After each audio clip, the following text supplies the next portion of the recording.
Assalamualaikum warahmatullahi wabarakatuh.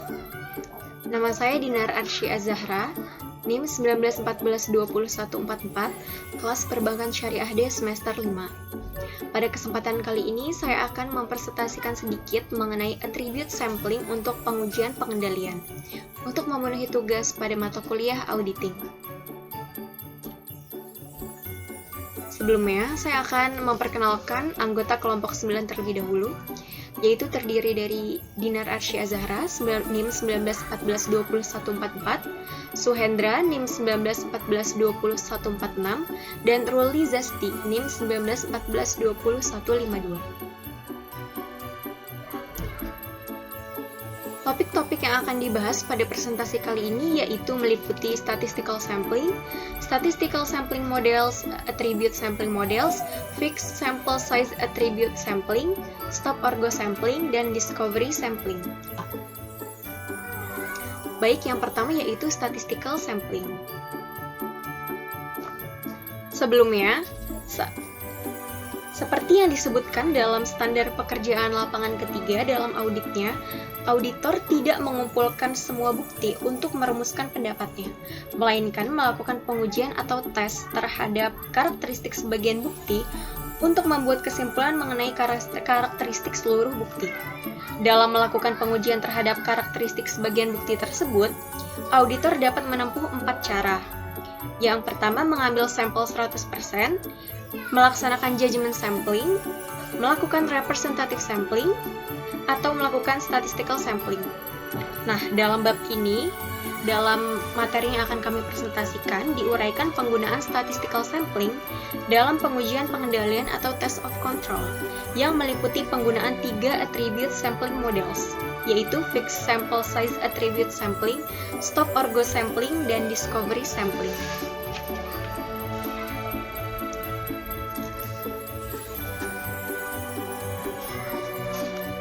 Nah, seperti dilihat pada slide berikut ini, auditor memeriksa sebagian bukti dengan berbagai cara yang tertera pada tabel. Jadi ada 4 tipe sampel. Yang pertama, sampel 100%. Contoh penerapan sampelnya, semua faktur penjualan di atas Rp400.000 diperiksa oleh auditor. Cara pemilihan sampelnya menggunakan unsur kunci dan pengambilan kesimpulan didasarkan oleh konklusif. Yang kedua ada judgment sample. Contoh penerapan sampelnya, semua faktur penjualan yang dibuat mulai bulan Juni sampai dengan September tahun 19 sekian. Cara pemilihan sampelnya menggunakan pertimbangan auditor dan pengambilan kesimpulannya didasarkan oleh pertimbangan auditor. Yang ketiga, representative sample. Contoh penerapan sampelnya, 50 faktur penjualan yang dibuat dalam tahun yang diaudit. Cara pemilihan sampelnya yaitu acak dan pengambilan kesimpulan didasarkan oleh pertimbangan auditor. Yang keempat, statistical sample. Contoh penerapan sampelnya, 60 faktur penjualan yang dibuat dalam 10 bulan pertama dalam tahun yang diaudit. Cara pemilihan sampelnya acak dan pengambilan kesimpulan didasarkan oleh matematik.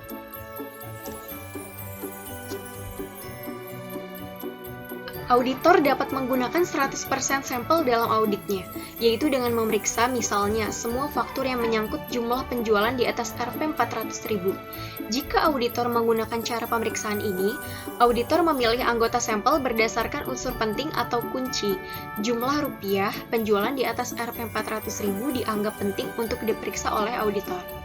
Hasil pemeriksaan terhadap faktur yang berisi jumlah penjualan di atas Rp400.000 tersebut bersifat konklusif, namun hanya untuk faktur penjualan yang diperiksa saja.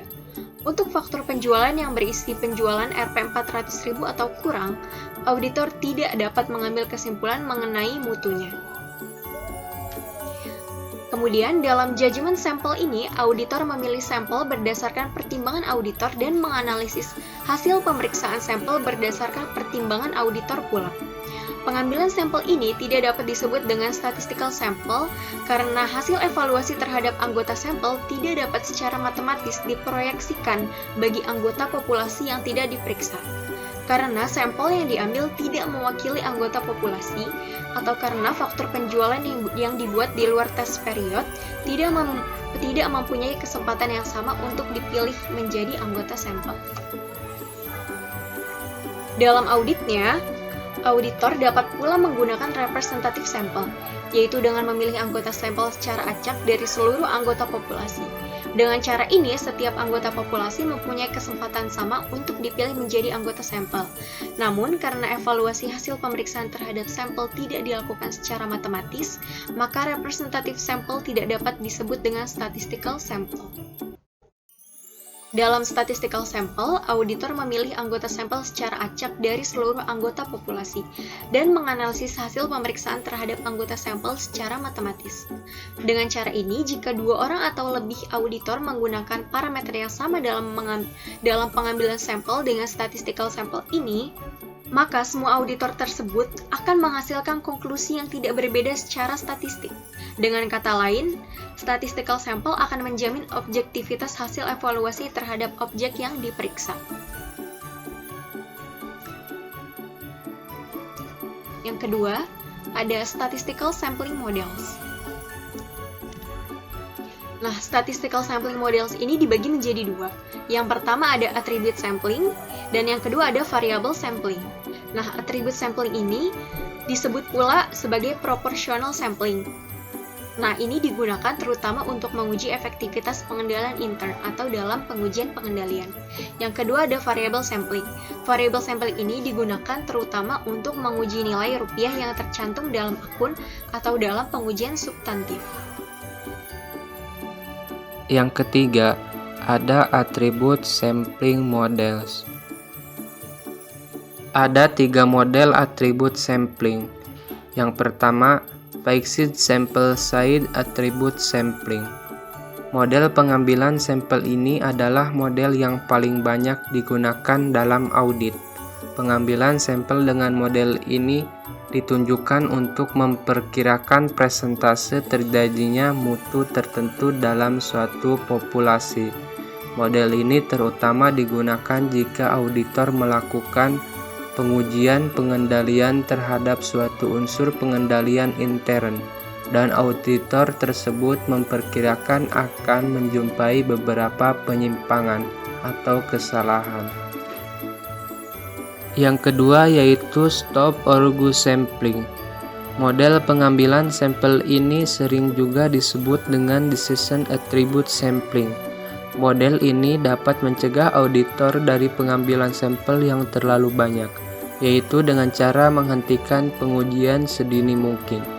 Model ini juga digunakan jika auditor yakin bahwa kesalahan yang diperkirakan dalam populasi sangat kecil. Yang ketiga yaitu discrete sampling. Model pengambilan sampel ini cocok digunakan jika tingkat kesalahan yang diperkirakan dalam populasi sangat rendah atau mendekati nol. Dalam model ini, auditor menginginkan kemungkinan tertentu untuk menemukan paling tidak satu kesalahan. Jika kenyataannya tingkat kesalahan sesungguhnya lebih besar dari yang diharapkan, discrete sampling dipakai oleh auditor untuk menemukan kecurangan dan pelanggaran yang serius dari unsur pengendalian intern dan ketidakberesan yang lain. Selanjutnya yang keempat ada Fixed Sample Size Attribute Sampling. Prosedur pengambilan sampel pada Fixed Sample Size Attribute Sampling dalam pengujian terhadap sistem penjualan kredit. Yang pertama, penentuan atribut yang akan diperiksa untuk menguji efektivitas pengendalian intern. Sebelum auditor melakukan pengambilan sampel, ia harus secara seksama menentukan atribut yang akan diperiksa. Atribut adalah karakteristik yang bersifat kualitatif suatu unsur yang membedakan unsur tersebut dengan unsur yang lain. Dalam hubungannya dengan pengujian pengendalian, atribut adalah penyimpangan dari atau tidak adanya unsur tertentu dalam suatu pengendalian intern yang sebenarnya ada. Yang kedua yaitu penentuan populasi yang akan diambil sampelnya.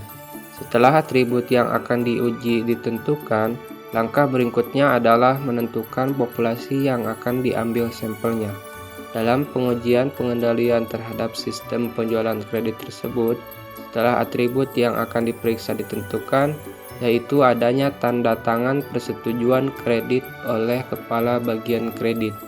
Maka populasi yang akan diambil sampelnya adalah arsip tembusan surat order pengiriman atau cross index file copy. Arsip ini berisi kopi surat order pengiriman yang dilampiri dengan kredit kopi yang seharusnya ditandatangani, yang disusun menurut abjad nama pembeli, dan yang diselenggarakan oleh bagian order penjualan. Yang ketiga yaitu penentuan besarnya sampel. Untuk menentukan besarnya sampel yang akan diambil dari populasi tersebut secara statistik, maka auditor harus mempertimbangkan faktor-faktor berikut ini. Pertama, penentuan tingkat keandalan, reliability level atau confidence level, atau disingkat juga dengan R%. Kedua, penaksiran presentase terjadinya atribut dalam populasi. Ketiga, penentuan batas ketepatan atas yang diinginkan di Verification Limit atau disingkat dengan DUPL. Yang keempat, penggunaan tabel penentuan besarnya sampel untuk menentukan besarnya sampel. Tabel penentuan besarnya sampel yang tersedia adalah disusun menurut R%. Yang keempat yaitu pemilihan anggota sampel dari seluruh populasi. Setelah ditentukan besarnya sampel sebanyak 100 lembar surat order pengiriman, timbul masalah mengenai bagaimana menyeleksi 1000 dari 2000 lembar surat order pengiriman, agar setiap anggota populasi memiliki kesempatan yang sama untuk dipilih menjadi anggota sampel. Maka auditor bisa menggunakan tabel angka acak seperti yang tercantum di buku tabel 9.4 halaman 260. Yang kelima yaitu pemeriksaan terhadap atribut yang menunjukkan efektivitas unsur pengendalian intern.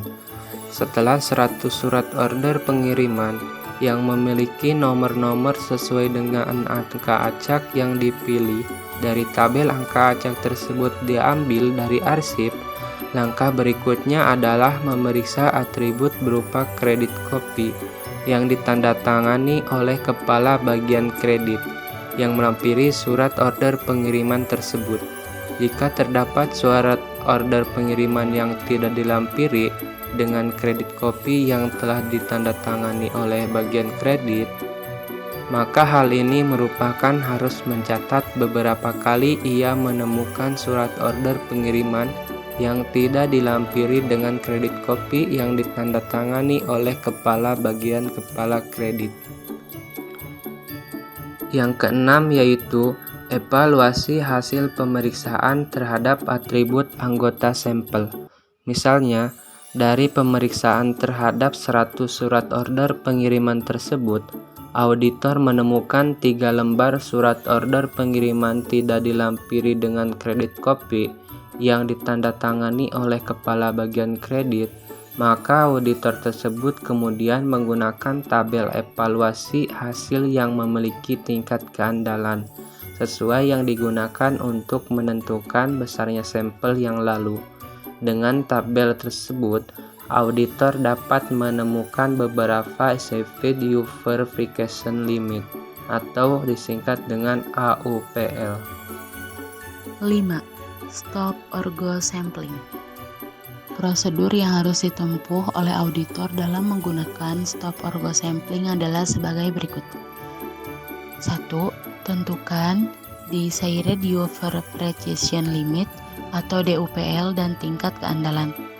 Pada tahap ini, auditor menemukan tingkat keandalan yang akan dipilih dan tingkat kesalahan maksimum yang dapat diterima. Kedua, gunakan tabel besarnya sampel minimum untuk pengujian pengendalian untuk menentukan sampel pertama yang harus diambil. Setelah tingkat keandalan dan Desired Verification Limit atau DUPL ditentukan, langkah berikutnya adalah menentukan besarnya sampel minimum yang harus diambil oleh auditor dengan bantuan tabel besarnya sampel minimum untuk pengujian pengendalian. Yang ketiga, Buatlah tabel stop or go decision. Setelah besarnya sampel minimum ditentukan, langkah selanjutnya adalah membuat tabel keputusan stop or go yang disajikan pada gambar 9.5 pada buku auditing.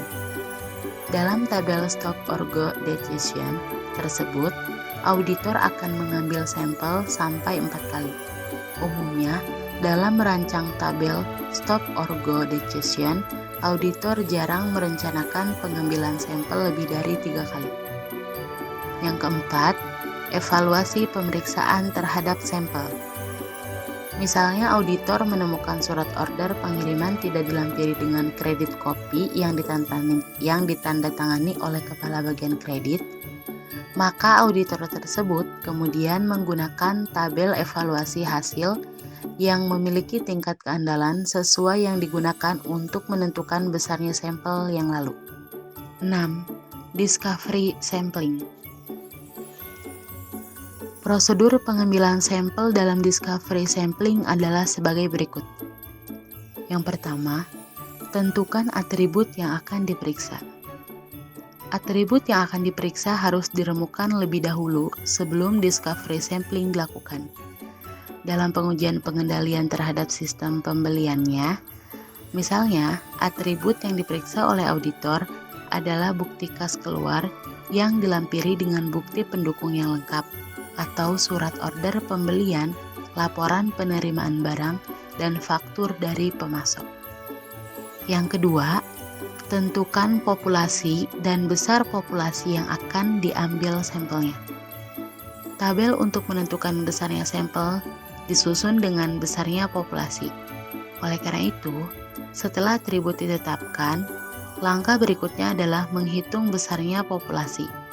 Seperti dalam pengujian pengendalian terhadap sistem pembelian tersebut, auditor penghitung jumlah seluruhnya bukti kas keluar dalam tahun yang diaudit, baik yang sudah dibayar maupun yang belum dibayar. Yang ketiga, tentukan tingkat keandalan. Seperti halnya dengan model atribut sampling yang lain, auditor harus menentukan tingkat keandalan. Misalnya, dalam contoh tersebut, auditor menetapkan R% sama dengan 95. Yang keempat, tentukan DUPL atau Desired User Precision Limit. Auditor kemudian menentukan tingkat kesalahan populasi yang masih dapat diterima. Dalam contoh di atas, auditor menetapkan DUPL sebesar 1%. Yang kelima, tentukan besarnya sampel.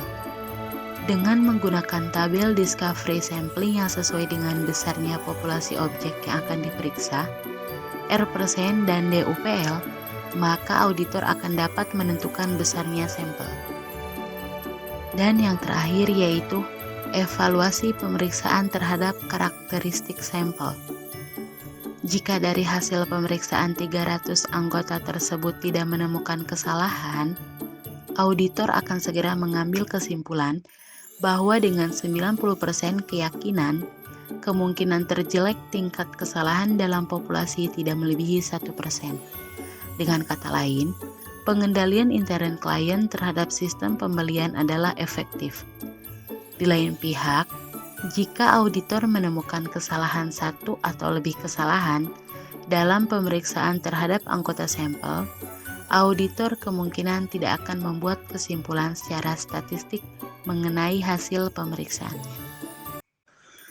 Baik teman-teman semua, mungkin hanya itu saja materi yang dapat kelompok kami sampaikan pada kesempatan ini. Kurang dan lebihnya kami mohon maaf. Wassalamualaikum warahmatullahi wabarakatuh.